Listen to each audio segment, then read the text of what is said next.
Attack और बमबारी से भी ईरान कमजोर नहीं पड़ा, तो क्या अब अमेरिका ग्राउंड ऑपरेशन करने जा रहा है? जी हां, अमेरिका की बख्तरबंद गाड़ियां ईरान बॉर्डर के करीब देखी गई। ईरान के विदेश मंत्री ने चेतावनी दे दी है कि यूएस का जमीनी हमला उनके लिए बड़ी मुसीबत साबित होगा। खुफिया अधिकारियों के साथ डोनाल्ड ट्रंप ईरान ऑपरेशन की समीक्षा करने वाले हैं। इसके बाद कोई बड़ा फैसला लिया जा सकता है। और इधर अमेरिकी राष्ट्रपति ने कुर्द लीडरों से सीक्रेट अमेरिकी डील कर ली है। हजारों की संख्या में कुर्द लड़ाके ईरान में घुसने की तैयारी कर रहे हैं। दरअसल जिस तरह से ईरान ने जंग का दायरा बढ़ाया है और आसपास के देशों में अमेरिकी मिशनों को निशाना बनाना शुरू किया है, उससे ट्रंप अब गुस्से में आ चुके हैं। वो पहले ही कह चुके हैं कि तेहरान में सेना उतारने से वो पीछे नहीं हटेंगे। बात आगे बढ़ गई है। दावा किया जा रहा है कि कुर्दिस्तान होते हुए अमेरिकी फौज आगे बढ़ रही है। हालांकि इसमें दो तर्क सामने आ रहे हैं।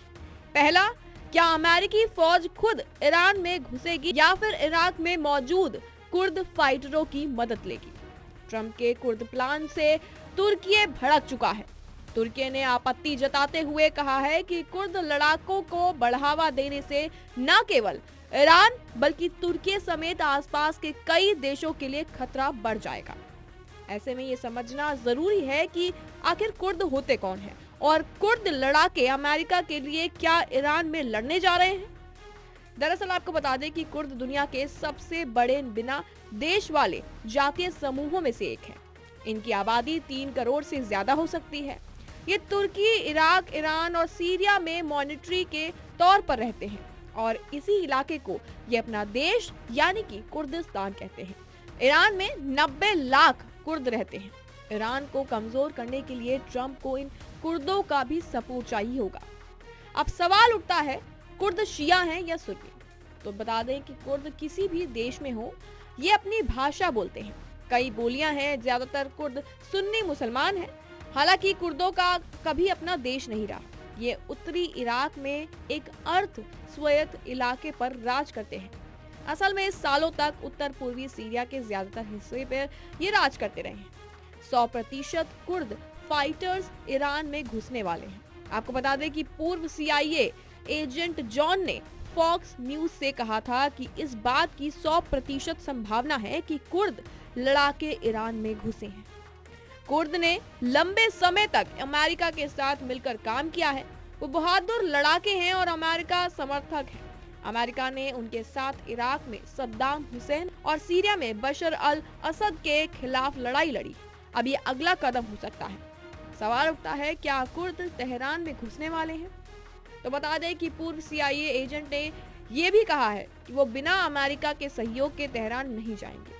उनका मकसद उन इलाकों पर कब्जा करना होगा जो ईरानी कुर्दिस्तान का हिस्सा है या फिर वो मानते हैं, और वो ईरानी फोर्सेस को वहां से भगा देंगे। इससे ईरान पर प्रेशर बढ़ेगा। अब सवाल उठता है कि ईरान में 90 लाख कुर्द हैं, तो तुर्की को आपत्ति क्यों हो रही है? ईरान में 90 लाख कुर्द ज्यादातर इराक और तुर्की के साथ देश की पश्चिमी सीमाओं पर रहते हैं।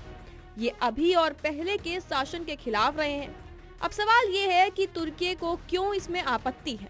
तो बता दें कि कुर्द लड़ाकों को पश्चिमी हथियार मिलने से वो डरा हुआ है। उसे लग रहा है कि अभी भले ही कुर्दों के टारगेट ईरान में हो, लेकिन आगे ये खतरा बन सकता है।